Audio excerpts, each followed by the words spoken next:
हे हाय। तो आप सभी ने लगभग आपका एग्ज़ाम दे दिया होगा। मैं बात कर रहा हूँ यूपी ट्रिपल एस सी पेट 2025। तो जिनका भी आज यानी 6 सितंबर को एग्ज़ाम था, सबका एग्ज़ाम हो गया होगा। तो इसके रिगार्डिंग हम लोग बात करने वाले हैं। और हम बात क्या करेंगे, हम बात करेंगे कि क्या कुछ कैसे एग्ज़ाम्स में क्वेश्चंस आए हैं, किस किस टॉपिक से क्वेश्चंस आ रहे हैं और किनको पढ़ के जाना ज़रूरी है। जैसे 7 को जिन लोगों का है, 7 को, उनको क्या पढ़ के जाना चाहिए और क्या पढ़ के नहीं जाना चाहिए। मैराथन्स जो गुरुजी ले रहे हैं, क्या वो इतने फ़ायदेमंद है, कितने फ़ायदेमंद नहीं है, इन सब बातों पे चर्चा करेंगे। साथ ही साथ हम ये भी डिस्कस करेंगे कि हमारा कितना स्कोर रहा है, क्योंकि मैंने भी दिया था। आप सभी को पता होगा, जैसे मेरे सब्सक्राइबर्स हैं उन सभी को पता है कि मैं एसएससी एग्ज़ाम्स को टारगेट करता हूँ। लेकिन जैसे कि मैं बिलोंग करता हूँ यूपी से, तो आप सभी को पता होगा कि ये जो पेट है यूपी का, हर साल होता है। हालांकि 2024 में नहीं हुआ था, जिसके रिगार्डिंग यहाँ पे देखा जाए तो बहुत सारे लोग बच्चे दिए थे, नहीं दिए थे। तो अब जैसे हर साल होता है, तो कब अब जैसे एक भरोसे नहीं रह सकते ना। तो मतलब दे दिया है, देखते हैं क्या होगा क्या नहीं, तो दे दिया गया है। अब मुझे लगता है जितने भी यूपी के बिलोंग करते होंगे यूपी से, वो सभी एग्ज़ाम को दिए होंगे। लेकिन कुछ बाहरी स्टेट के भी लगभग दिए होंगे। जैसे यहाँ पे बाहर लोगों का भी अलाउड था, ऐसा नहीं था कि केवल हम यूपी के स्टेट वाले बच्चे ही दे सकते, ऐसा नहीं था। मतलब हर एक स्टेट के दे सकते थे। तो बाहर के स्टेट वाले भी अलाउड थे, तो इसलिए मुझे लगता है कि बाहर के स्टेट वाले भी बहुत सारे लोगों ने दिया होगा। तो चलिए डिस्कस करते हैं आप क्वेश्चंस पेपर के बारे में। जैसे कि आप सभी को पता होगा कि 5-5 नंबर के सारे क्वेश्चंस डिवाइड करे गए थे, जिसमें हिंदी की बात करें हम, अगर इंग्लिश की बात करें तो काफ़ी ज़्यादा वेटेज था, और हिंदी का और इंग्लिश का, और साथ ही साथ डीआई का। क्योंकि डीआई में आप सभी को पता होगा कि 15-20 क्वेश्चंस आते थे। तो हालांकि मेरे वाले में तो 15 क्वेश्चंस आए थे, नहीं 20 क्वेश्चन थे, क्योंकि लास्ट वाला भी एक डीआई आ गया था। हाँ 20 क्वेश्चंस था।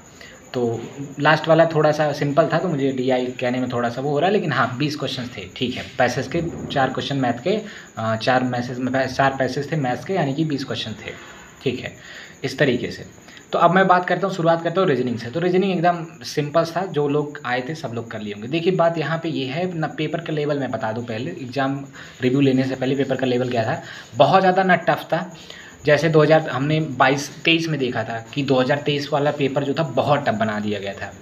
इसलिए पेपर के जो परसेंटाइल थे, या फिर आपने देखा होगा मार्क्स जो थे बच्चों के, बहुत कम कम आ रहे थे। तो वैसा भी नहीं है। फिर कैसा है, और बहुत जैसे 2022 में चलें तो बहुत 2022 में पेपर बहुत सिंपल था, तो वैसा भी नहीं है। यानी कि पेपर ना बहुत ज़्यादा हार्ड था, ना बहुत ज़्यादा इजी था, यानी कि जैसा आना चाहिए वैसा था। लोग मतलब जिन्होंने पढ़ा होगा, जिन्होंने पढ़ाई अच्छे से करी होगी, वो कर लेंगे। अब मैराथन इसमें बहुत ज़्यादा हमें नहीं लगता कि फ़ायदा किया होगा, क्योंकि जैसे मैं अगर आपको बताऊं, एक पॉलिटी का क्वेश्चन था, वो क्वेश्चन था आर्टिकल 355 से। अब जैसे जो मैराथन कराते सर, तो जनरली 352 करा देते, 356 करा देते, 360 करा देते, तो सभी को पता है। लेकिन इसमें जो क्वेश्चन पूछ लिया गया था वो 355 से पूछ लिया गया था। पॉलिटी का क्वेश्चन वो था कि भाई साहब, एक्सटर्नल एग्रेशन और इंटरनल डिस्टर्बेंस दोनों साथ कब लगाए जा सकते, किस आर्टिकल के तहत, तो 355 था। तो इस तरीके से क्वेश्चन पूछ लिया गया था। तो इस तरीके से 2 क्वेश्चन थे जहाँ पे मतलब मैराथन बहुत ज़्यादा काम नहीं करता। अब बात करते हैं हम करंट अफेयर्स की। पहले तो करंट अफेयर्स में देखें तो जितने थे क्वेश्चन, लगभग 5-6 क्वेश्चन, 10 क्वेश्चन, तो लगभग डुएबल थे। लेकिन जैसे मतलब जिन्होंने सारे क्वेश्चन 2025 के जिन्होंने पढ़ा था सब कर लिया होगा, तो डुएबल थे।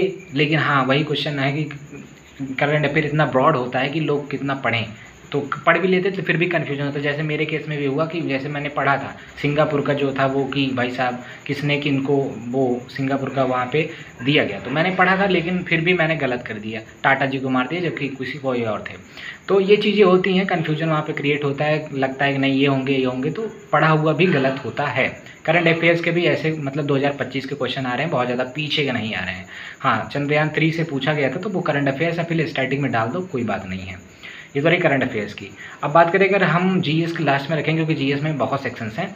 अब बात करते हैं हम यहाँ पे आपकी रीजनिंग की। तो रीजनिंग एकदम सिंपल थी, सब लोग कर लिए होंगे। मैथ्स की बात करें तो मैथ्स में तो भाई साहब 5 तो क्वेश्चन आने थे वैसे, जो कि डुएबल थे, ठीक ठाक क्वेश्चन थे, वो भी करने लायक थे। लेकिन जैसे वही है कि भाई अगर आपका बैकग्राउंड थोड़ा सा आर्ट साइड रहा है, या फिर मैथ्स आपने टच नहीं किया है, तो आपके लिए बेहद थोड़ा सा मुश्किल हो सकता था। ऐसा नहीं कि नहीं कर सकते थे, मुश्किल हो सकता था। वही बात कि आपने पढ़ा नहीं है तो फिर मुश्किल हो सकता था।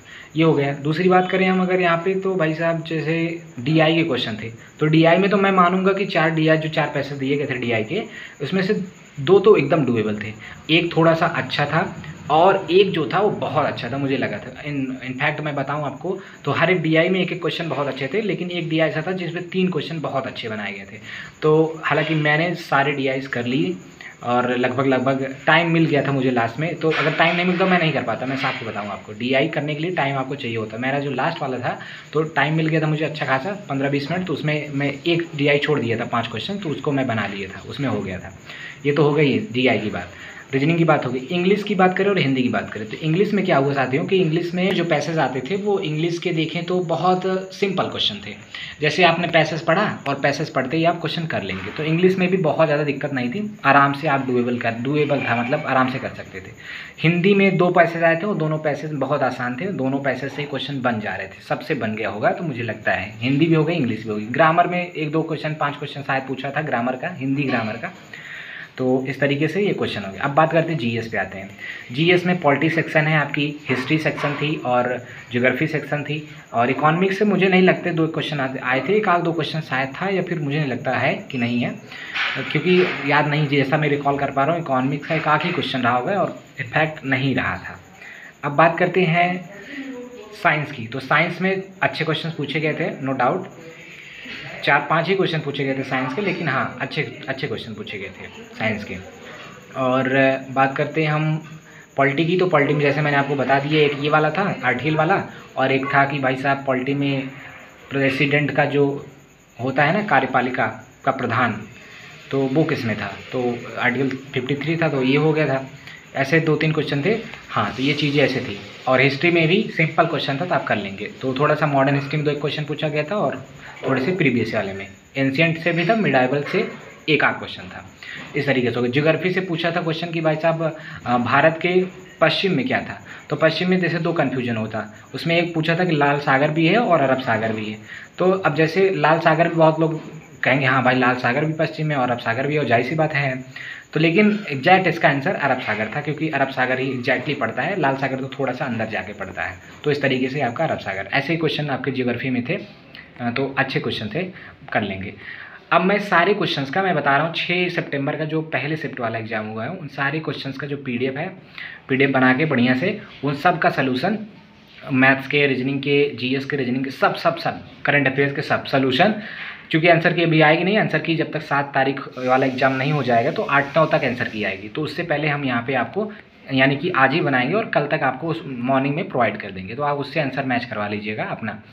और इस तरीके से क्वेश्चन आ रहे हैं तो बहुत ज़्यादा हैप्टिक मत होइए, बहुत ज़्यादा पढ़ने उड़ने फोकस मत करिए, मतलब आपको जितना पढ़ा है बस काम डाउन होइए और आराम से जा करके पेपर दे के आइए। जितना शांत रहेंगे उतना अच्छा पेपर जाएगा, और जितना स्ट्रेस लेके जाएंगे आप उतना ख़राब जाएगा, क्योंकि वहाँ पे जो क्वेश्चन हैं डीआई वगैरह के या मैथ्स वगैरह के वो टाइम ले रहे हैं, मतलब कि आपको एक स्टेबल माइंड से करना पड़ेगा क्वेश्चन को, अदरवाइज ये बहुत मतलब कैलकुलेटिव टाइप का था है, तो गलत होने के चांसेस हैं। तो इस तरीके से अब मैं बताता हूँ मेरा कितना स्कोर था और मैंने कितना अटैम्प्ट किया।